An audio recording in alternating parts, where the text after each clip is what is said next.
Good morning, good afternoon, and good evening, everyone, and welcome to this Inside Scientific webinar sponsored by AD Instruments. This is Liam Sanyo from Inside Scientific, and I'll be your host for today's event, which is titled Measuring and Quantifying Sympathetic Control of the Cutaneous Microvasculature. Today, we're very fortunate to be joined by Dr. Jody Greaney, Assistant Professor of Kinesiology at the University of Texas at Arlington. Today, Dr. Greaney will provide an overview of microneurography to measure skin sympathetic nervous system activity with a focus on data analysis, interpretation, and its application coupled with laser Doppler flowmetry. And with that, I'm going to pass things off to Jody Greaney. And so thanks so much for joining us today, Jody, and feel free to take it away whenever you're ready. Great. Thanks so much, Liam and Inside Scientific, and also AD Instruments for the invitation to present today. So I've divided the presentation this morning into roughly 3 sections. We'll start describing the utility of microneurography as a means to quantify skin sympathetic nervous system activity.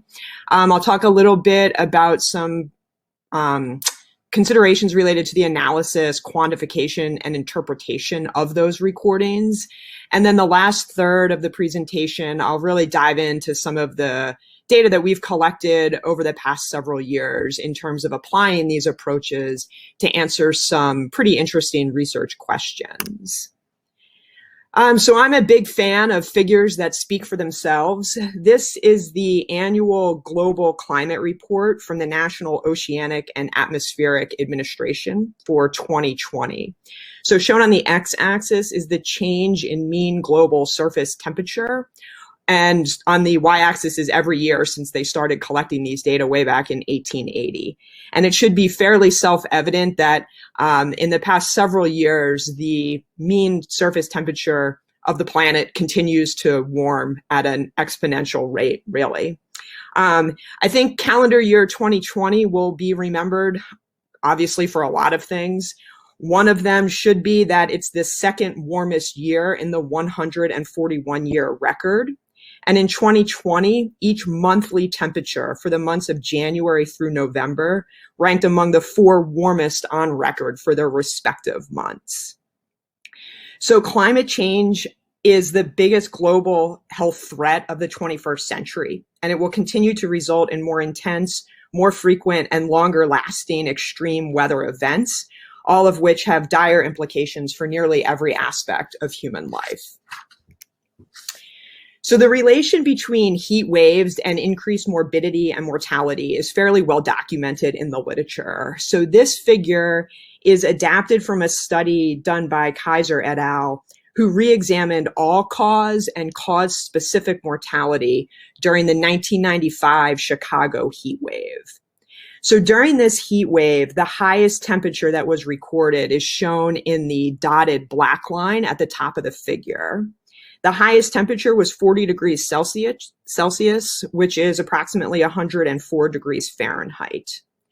Total mortality is shown in the green. Total mortality peaked 2 days after the highest temperature was recorded. Of those deaths, the overwhelming majority, nearly 95%, were related to an underlying cardiovascular cause, and this is shown in the line in the red. So of the adults who died, older adults, even those without underlying cardiovascular disease, were particularly vulnerable to these intense and prolonged heat exposures. So excessive heat-related mortality in older adults can be attributed, at least in part, to the cardiovascular consequences of age-related impairments in thermoregulatory reflex function. And so there's a lot going on in this figure, and I'm going to talk about very little of it. So these figures were based primarily on the classic studies by Rao and colleagues way back in the 60s and 70s, and then confirmed and extended by Chris Minson and Larry Kenny back in the 90s. So there are many changes that occur to the responses to whole body heat exposure in healthy older adults. But for the purposes of today's presentation, I'm going to be focusing exclusively on age-related impairments in reflex cutaneous vasodilation. So given the rapidly aging global population, we think it's imperative to more fully understand the mechanistic regulation of the integrated responses to whole body heat exposure, with the ultimate goal of identifying possible intervention strategies to alleviate the increased risk incurred by healthy older adults. So in humans, the thermoregulatory system is governed by multiple interrelated neural reflex arcs. So the thermal input signal, which is shown in the equation on the left of the slide, is a weighted function of both core and mean skin temperatures. The resultant afferent neural signals are relayed to brainstem regions, primarily the preoptic anterior hypothalamus. This is where the input signal is compared with a set point, and the resultant error signal essentially determines the output.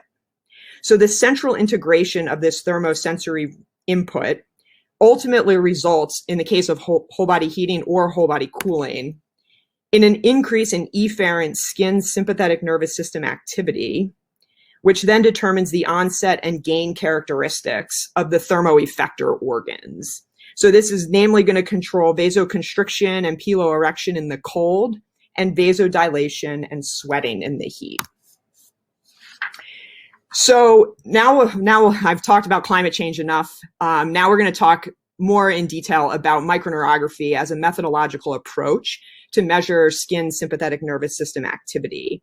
So Vaughn Macefield and Jackie Lindberg have recently given webinars on the same platform, and I think you can actually access them in the resources tab. They're both really excellent, and I encourage you to give those a listen if you're interested in hearing a bit more. So briefly, microneurography can be used as a tool to directly measure neural activity from unmyelinated nerve fibers, including efferent postganglionic sympathetic nerves. So with this technique, a tungsten microelectrode is inserted and positioned into an underlying peripheral nerve. Now, primarily for convenience, the most commonly utilized peripheral nerves are the peroneal nerve, shown in the figure on the left, the popliteal, and then also the radial, median, and ulnar nerves in the upper arm. The electrodes themselves are then attached to a grounding unit and a preamplifier, and ultimately the filtered neural signal is rectified and integrated, and most investigators use the resulting mean voltage neurogram to perform any analyses and interpret data.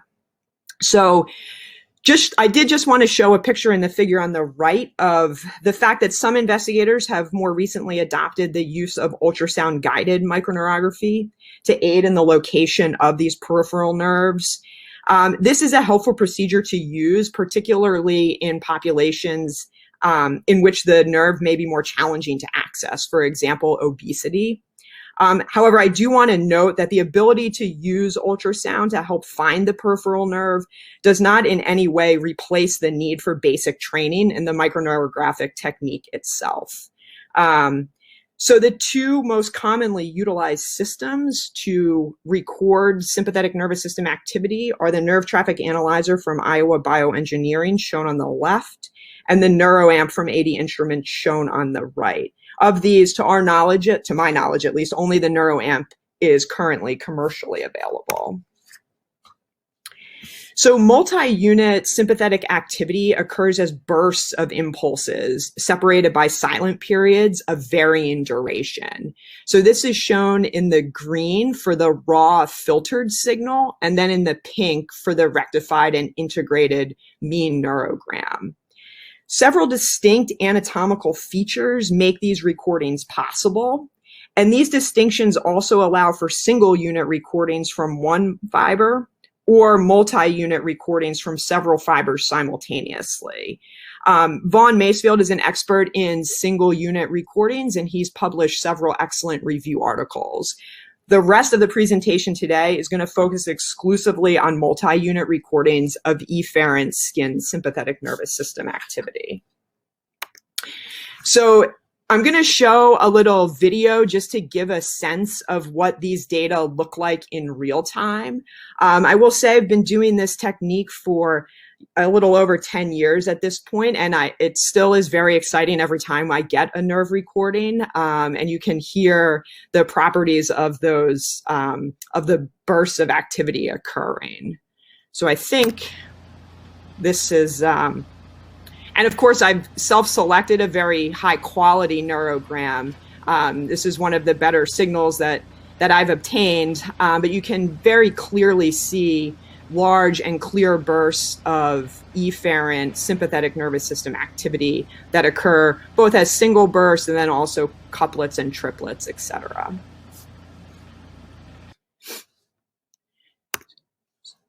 So in addition to being challenging in terms of inserting that electrode into a peripheral nerve, there's additional challenges depending on whether the recording electrode is maneuvered into a muscle or a skin fascicle.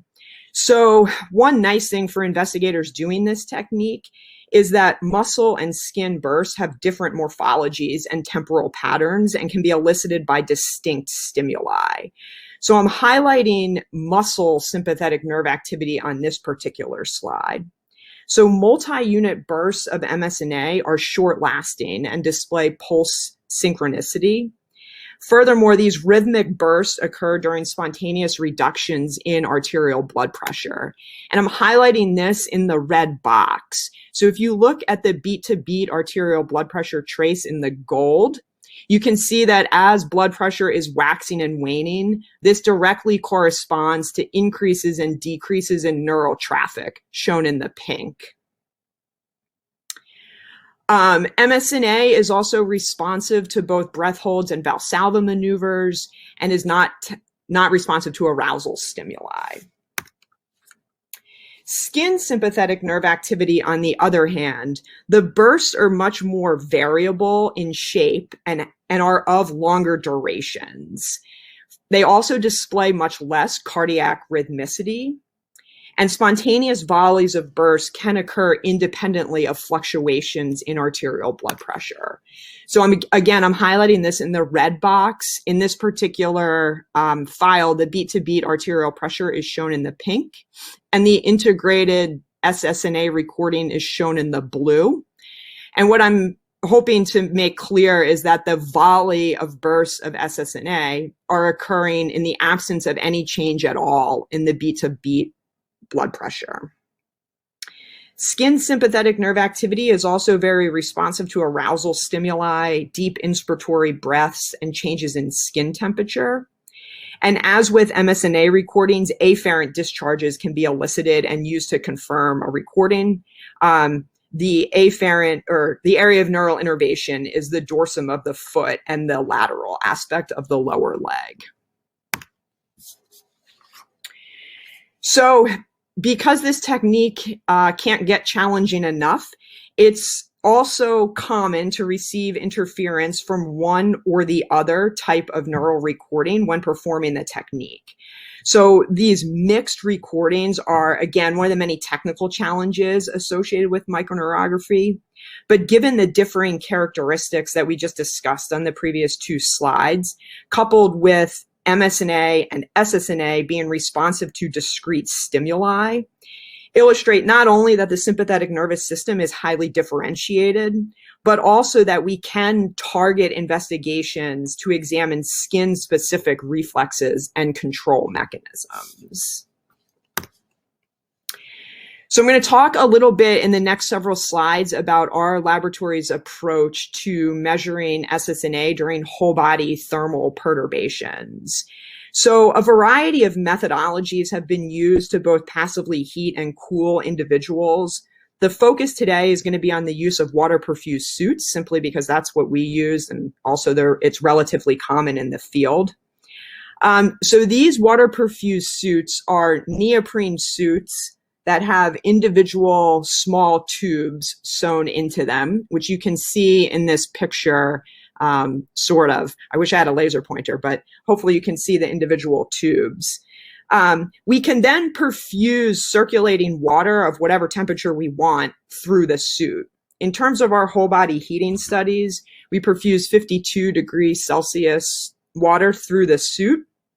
This elevates skin temperature, And it's these increases in skin temperature that subsequently drive increases in core temperature, so, sometimes as high as 40 degrees, although most studies stick in the 38 to 39 degree range.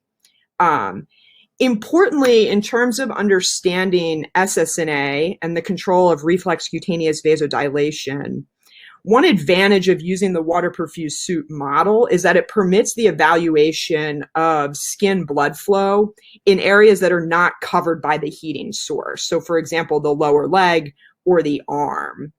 It also gives the investigators the ability to access just about every region of the body, assuming the suit has zippers and openings and whatnot.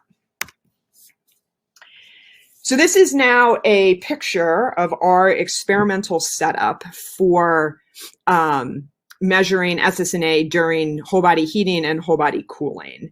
So in the majority of our heating studies, core temperature is measured using an esophageal probe. I am going to be presenting some data where we've estimated core temperature using a sublingual probe, and certainly investigators have used other means of measuring core temperature as well.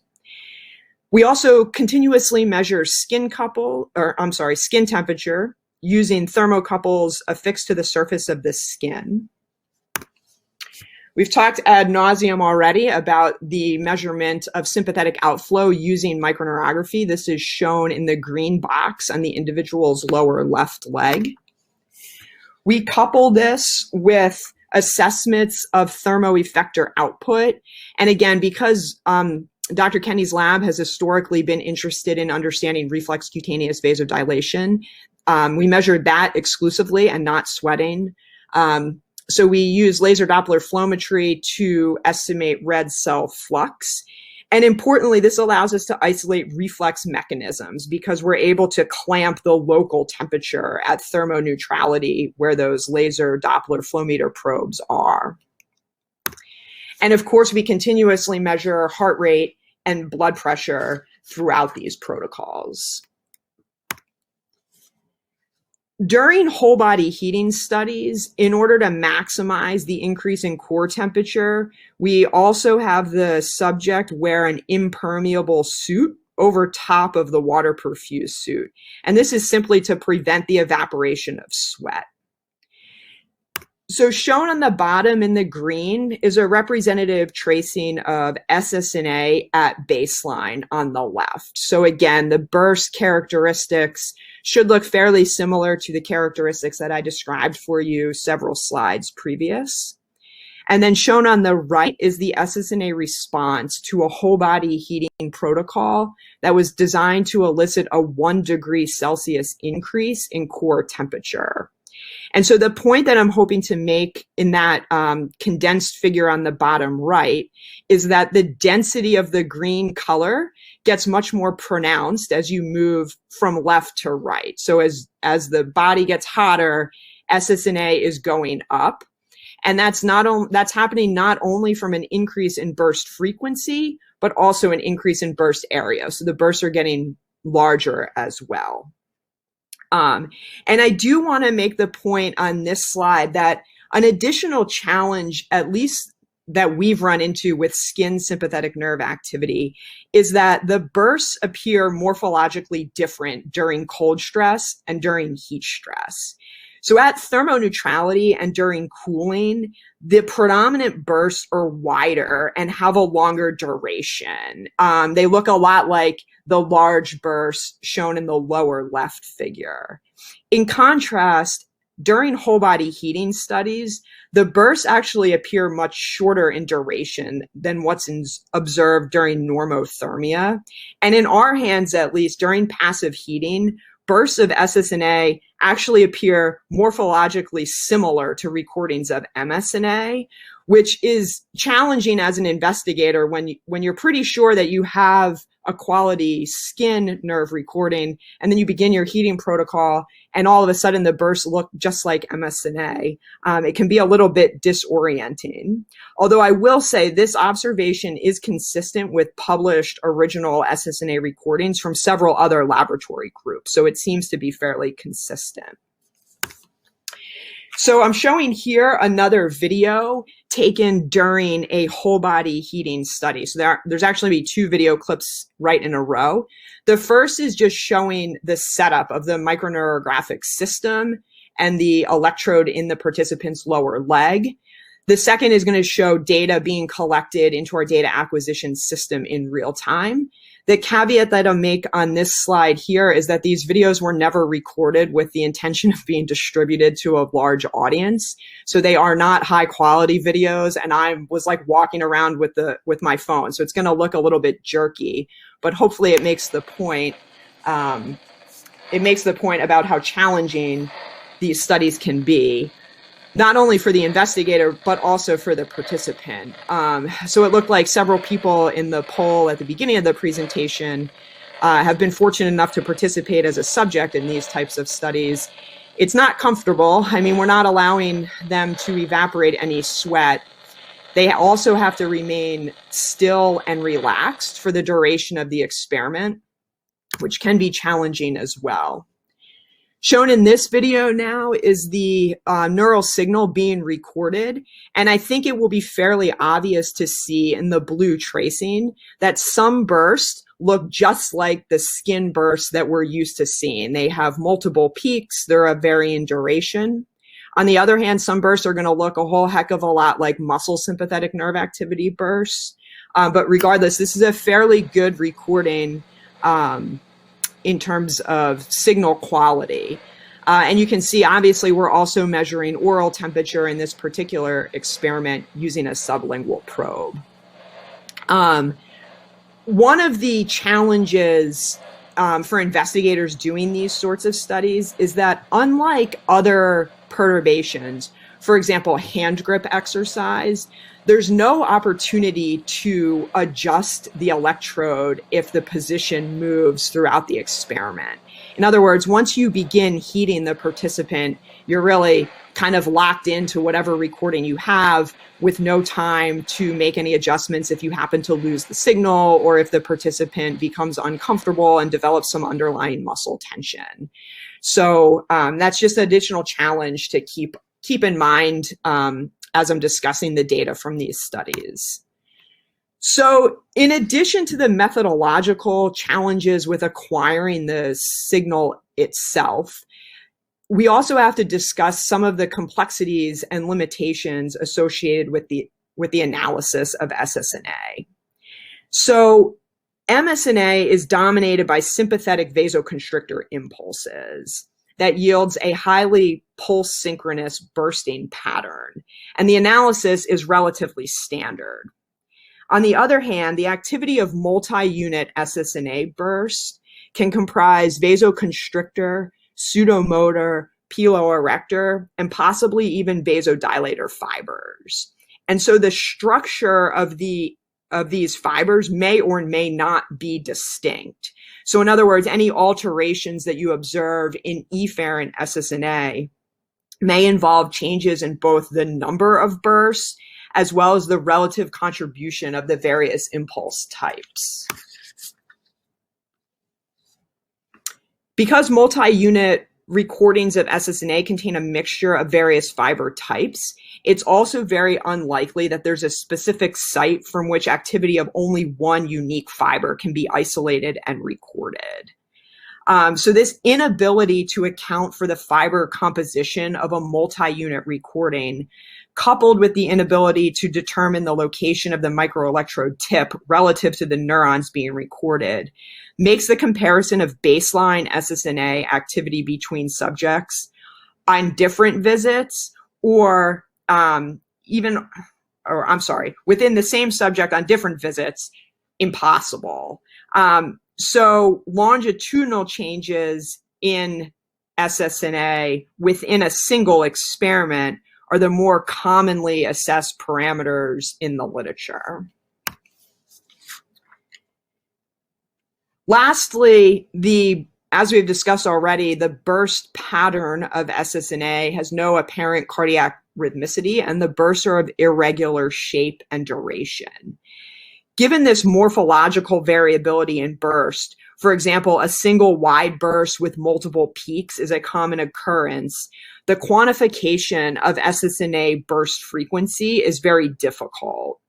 So when thinking about this, it becomes very challenging to delineate distinct non-overlapping bursts or to distinguish whether an individual burst is narrow or wide when assessing Ssna burst frequency.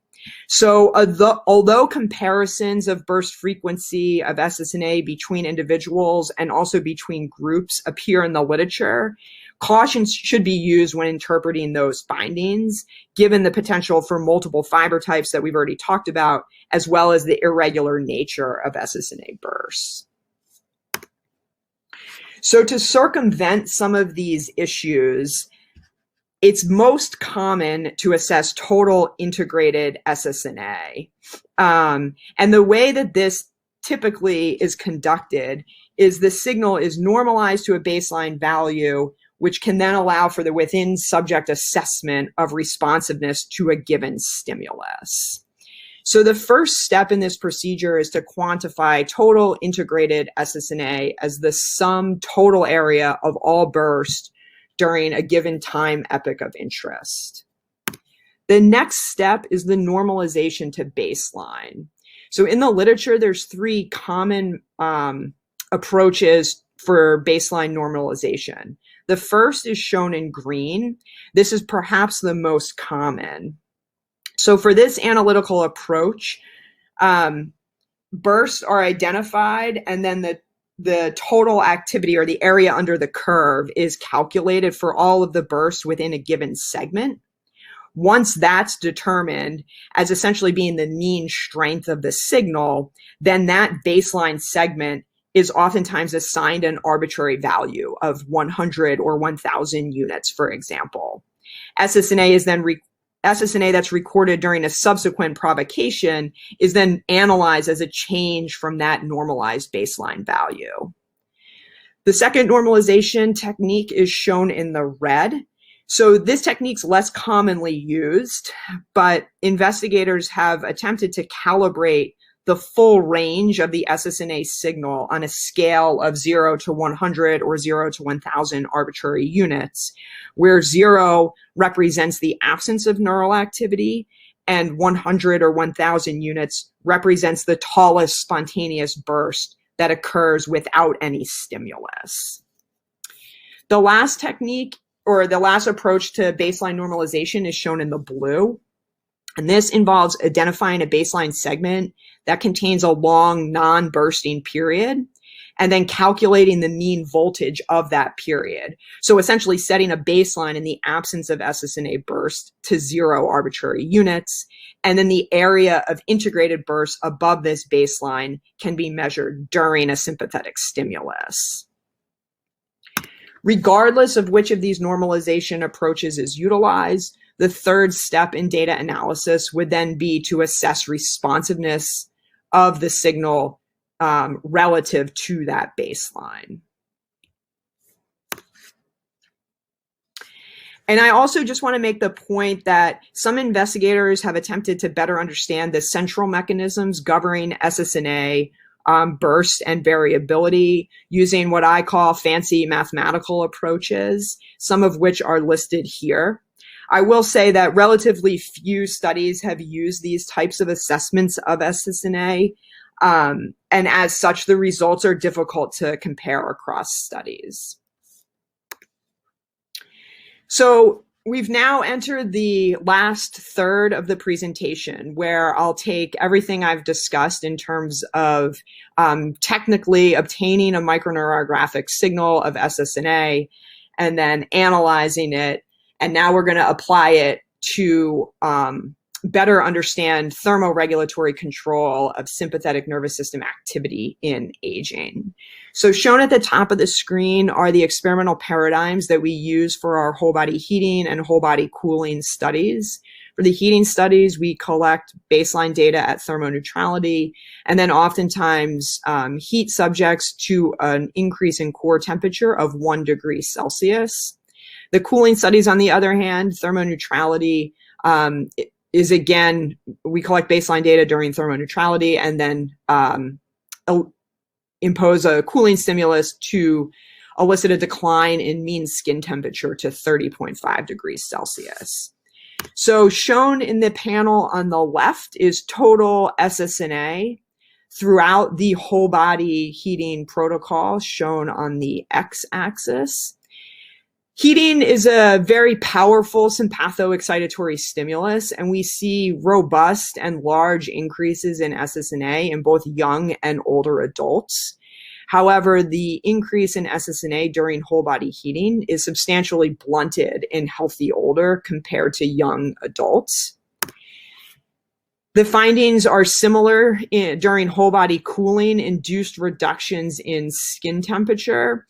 Again, note that the scaling of the y-axis is a bit different between these two figures. In our hands, the whole body cooling is not as powerful of a sympathetic stimulus, but nonetheless, we do see large increases in total Ssna in young adults.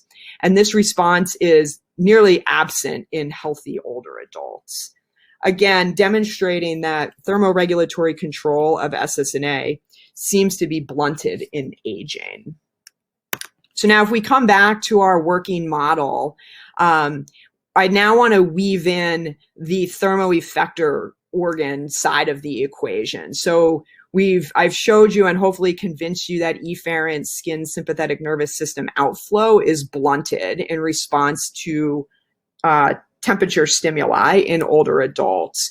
So our next question was how this may or may not be related to thermoeffector responsiveness. And again, our primary interest in the next series of studies that I'm going to show was sympathetic control of reflex cutaneous vasodilation. So to do this, we obtained an index of skin blood flow continuously on the dorsum of the foot, which again is within the area of neural innervation of the peroneal nerve from which we are recording Ssna. The laser Doppler flowmetry probe was placed in a local heating unit. And in order to specifically isolate reflex mechanisms of vasodilation, this local heater was clamped at thermoneutrality for the duration of the experiment. So skin temperature was not allowed to change at the site of the measurement of skin blood flow. So I've already shown you in the green what a Ssna recording looks like during a whole body heating study. Now shown in the red is just an example of what a laser Doppler flowmetry derived signal looks like at baseline and then in response to whole body heating induced increases in core temperature. Now, again, we are ignoring sweating for the purposes of these studies, but that's not to discount it from a scientific perspective. So I've already shown these data, again, demonstrating that the increase in total Ssna is significantly blunted in older adults during whole body heating. And that impairment is then mirrored by an impairment in cutaneous vasodilation. So shown in the figure in the right is cutaneous vascular conductance throughout the whole body heating protocol. And again, reflex cutaneous vasodilation is substantially impaired in healthy older adults. And this is consistent with an entire series of studies from Dr. Kenny's lab. So we were, at least for now, just confirming what had previously been demonstrated. But our next question was really, how does this neural signal relate to the subsequent vasodilatory response? So to do that, we plotted the change in total Ssna against the change in cutaneous vascular conductance for each individual in both the young and older subject groups. And as I said at the start, I really enjoy figures that speak for themselves. So hopefully it's fairly easy for you to appreciate that the data in the older adults looks a heck of a lot different than the data in the younger adults. And I think that point is further driven home when we plot the mean data. So this is now showing that the sensitivity of reflex cutaneous vasodilation in response to increased Ssna is blunted in healthy older adults. And that interpretation is based on the reduction in the slope of that regression line. So in other words, sympathetic transduction to the cutaneous microvasculature during heat stress is reduced in healthy aging. And this is due to both a reduction in the sensitivity as well as the range of the end organ thermoeffector response. So our interpretation then is that healthy aging is characterized not only by a blunted increase in Ssna, but also to an impaired vasodilatory response to that neural outflow. Again, really demonstrating that these age-related alterations in reflex cutaneous vasodilation occur at multiple points along that efferent reflex axis. So now I've simplified this figure a little bit. We've also conducted some studies where we were interested in applying these same experimental approaches to a more clinically relevant population. So in the first study that we did, we utilized a short-term chronic folate supplementation to increase endothelial bioavailability of nitric oxide and improve cutaneous vasodilation. So I'm showing you now the young adults and the older placebo-treated adults. When those adults were supplemented with folate for 6 weeks, and then they returned to the lab for an experimental visit, folate supplementation improved the sensitivity of the linear relation between total Ssna and cutaneous vascular conductance. Interestingly, folic acid supplementation had no effect at all on central sympathetic outflow. Instead, it simply increased the slope of this relation, again, suggesting to us that this increased vasodilatory sensitivity to the neural signal is what's responsible for increasing or augmenting reflex skin blood flow responsiveness to whole body heating. We've also expanded this into clinical populations. Again, similar methodology. I'm showing data now from a cross-sectional study where we tested healthy normal cholesterolemia adults, adults with high cholesterol, and adults who formerly had high cholesterol but were currently treated with a statin to control LDL. And again, in the group of adults with high cholesterol, the slope or the sensitivity of the relation between total Ssna and cutaneous conductance was reduced compared to both normal and statin-treated adults. Recently, these experimental paradigms have been adopted by other investigators. This is just one example that was published just about a year ago. These investigators were interested in understanding the neural control of body temperature in young adults before and then after short-term heat acclimation. So this study measured Ssna, cutaneous vascular conductance in the middle panel, and local sweat rate in the right. And they demonstrated that following heat acclimation, the thermosensitivity of Ssna was not changed. However, the onset threshold was reduced. Again, just making the point that these types of experimental approaches, although challenging and layered with nuance in terms of data interpretation, do have utility in terms of answering pertinent research questions. So to wrap things up, I'll just bring it back to our experimental model. And just to make the point again that microneurography has clear utility, but as with all experimental techniques, is not without its limitations, particularly when it comes to assessing skin sympathetic nerve activity. For those in the audience who do these types of experiments, they know as well as I how time-consuming and stressful and demanding they can be, not only for the researcher, but also for the participants. But again, despite these technical limitations and the challenges associated with the data analysis and interpretation, we believe that recordings of Ssna have provided important novel information in better understanding sympathetic control of thermoregulation in healthy older adults. Again, so with that, I would like to wrap up. As I said, hopefully I've convinced you of our 3 learning objectives. And And of course, these studies were conducted while I was a postdoc at Penn State working with Larry Kenny, and also a special shout to Anna Stanowitz, who was in the room with me during all of these data collections as well. So that's all I have for you today. I'm happy to take any questions. Perfect. Thanks so much, Jody. Let's jump right in with the first question. Jody, can the same experimental approach be used to assess sympathetic control of sweating? I don't see why not. I don't have any personal experience with measuring sweat rate, as I said, because we were focused exclusively on the mechanisms controlling reflex cutaneous vasodilation. But certainly, neural traffic directed to sweat glands is a large component of efferent Ssna during whole body heating studies. So if anyone's out there, feel free to ask and then answer that research question. I'll look forward to reading about it. Excellent. Next question here, is the neural recording stable throughout heating and cooling?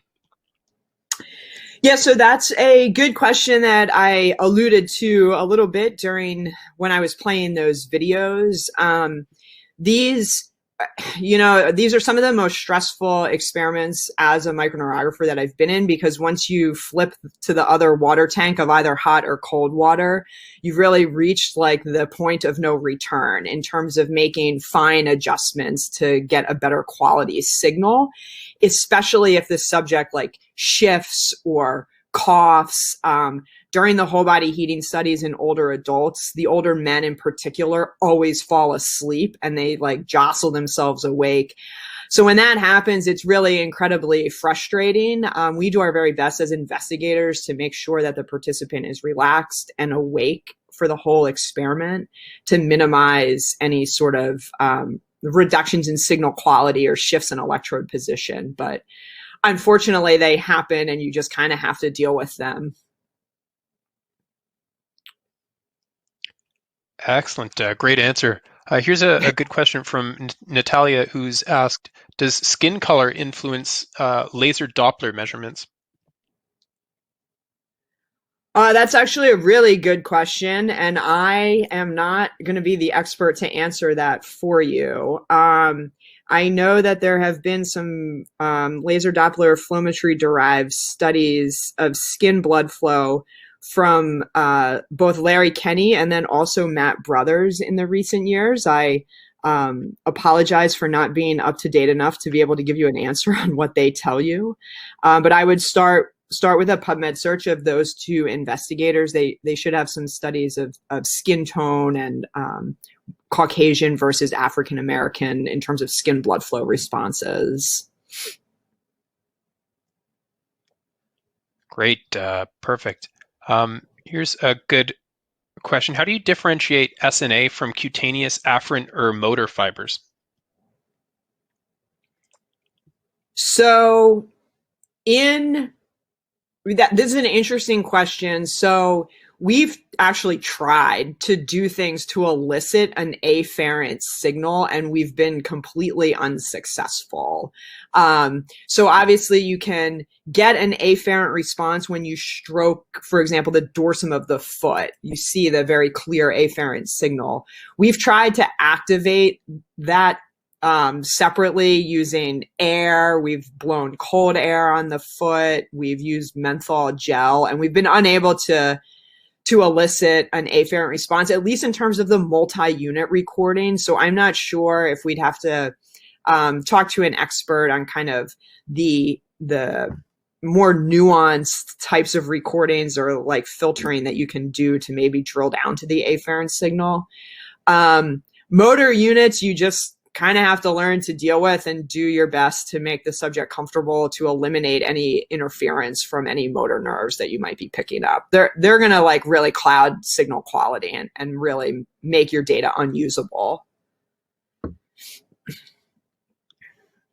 Excellent. Great answer. Good question here from Josh, who's asked, what do you think are some of the things causing the individual variation when plotting SSNA and CVC? Yes, that is a great question, and we've tried to answer it. I don't have a good answer for you, unfortunately. In that study, we also, anecdotally, we thought as investigators, just like noticing the subjects, we thought that fitness might be playing a role. It at least in our hands, it did not. Fitness could not be blamed for any of the variability. Let's put it that way. But certainly the study was never designed to be an assessment of fitness and like aerobic exercise. So that those were a more focused study to answer those research questions is probably necessary. Excellent, thanks. Another one here. In your experiments comparing Ssna and reflex cutaneous vasodilation in young and older adults, did you see differential responses between older men and women? Off the top of my head, I don't know. The subject groups in those studies were probably between 12 and 14 young and 12 and 14 older adults, with as close to a 50-50 split of men and women that we could. So we were definitely underpowered to make any statistical comparison between sexes. Anecdotally, I don't think that there are, but again, being so underpowered, I hesitate to make firm conclusions. Right. All right, here's a question from Joshua who's asked, how does your search strategy differ when trying to acquire Ssna versus MSNA? That's a really good question. So in my experience, Ssna, this is hard to do just speaking through a computer. In Ssna, I insert the electrode at a much flatter angle and I aim it more distal. Whereas for muscle Ssna is usually, you have a better, at least I have found better luck going with a more proximal location of the electrode with a bit more of an angle up towards the fibular head. That's just me, though. I've actually never talked about this with any microneurographers, so I'd be curious to hear what other experts have to say. Perfect. Thanks a lot, Jody. And we've actually got a message from Larry Kenny, who's actually here. And he said that skin pigmentation does not influence laser Doppler flowmetry, but tattoos might. So there's an answer from the man himself. So thanks a lot, Larry. I spend most of my time blaming him for all of these things. Oh, sorry.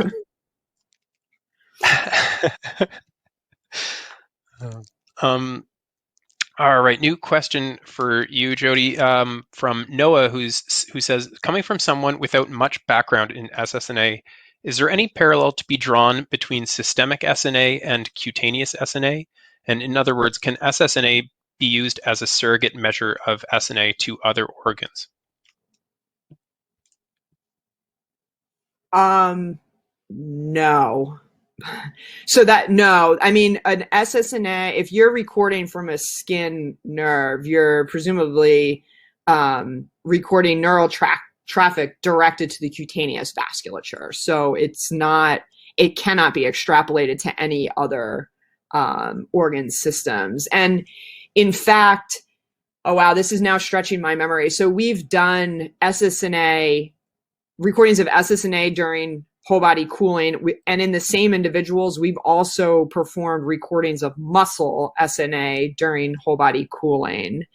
The responses are not necessarily the same between skin and muscle, which I think again highlights the differentiation of the sympathetic nervous system.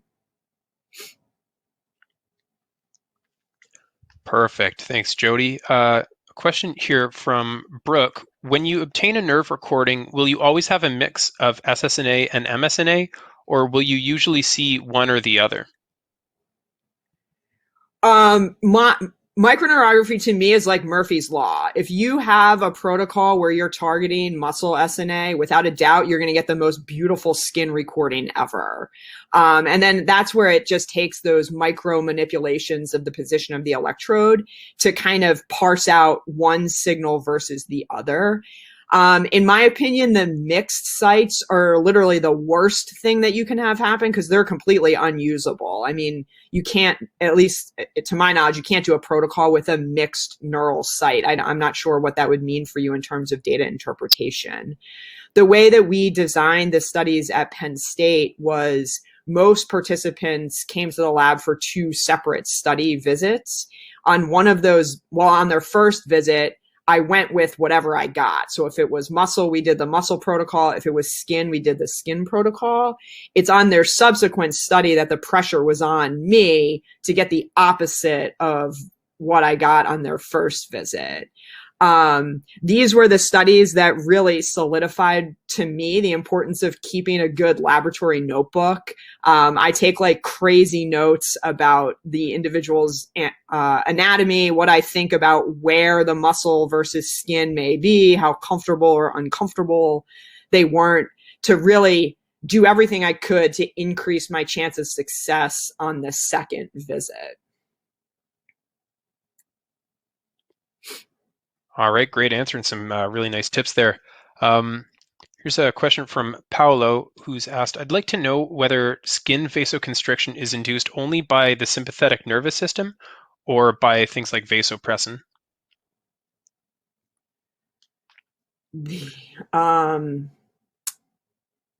I think that it's only, I think that skin vasoconstriction is mediated by the sympathetic nervous system. I'm unaware that vasopressin would have a role in mediating cutaneous vascular responsiveness, although I have to be honest, I'm not entirely sure.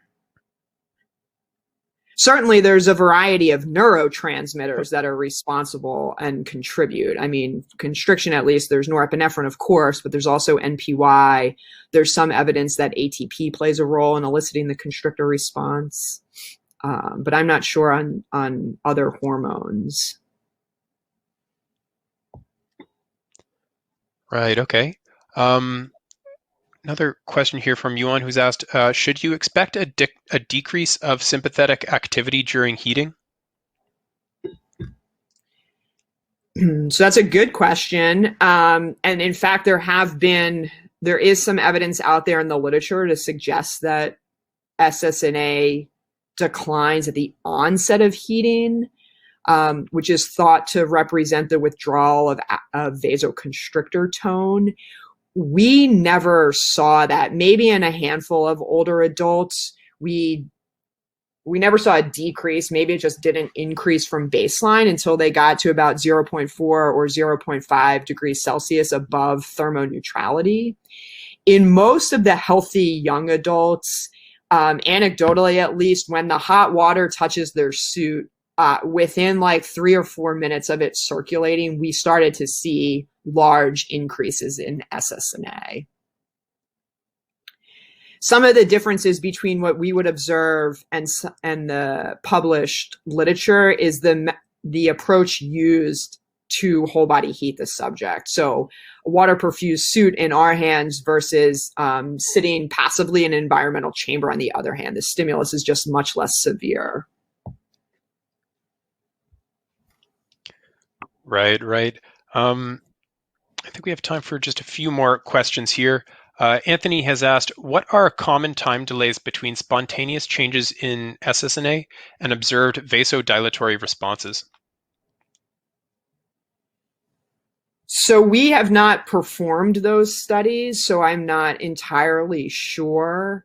For that reason, I really do hesitate to speculate much beyond that, I guess, unfortunately. Perfect. Okay, no problem. And I think, yeah, we'll make this next question the last one here. Martine has asked, how long can you have the electrode inserted? So these, in my experience, microneurography studies typically take about 4 hours, like 3 to 4 hours, I'd say. The technique is very challenging, and when you get a good recording, you want to maximize it. So especially in terms of muscle Ssna, if you're doing shorter protocols or stimuli, for example, like the cold presser test, hand grip exercise, if you have a good recording, you want to do everything that you can. These whole body heating and cooling studies were a little bit different. The heating takes usually about 45 minutes or so. We have like a whole secondary arm of those studies that I didn't talk about. Once we got them to the 1 degree increase, we clamped them there for about 45 minutes. So in total, about 3 hours, which I think is on par for other microneurographers in the field.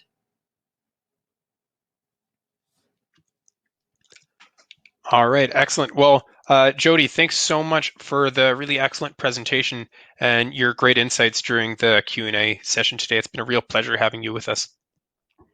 Yeah, thanks so much. Happy to participate.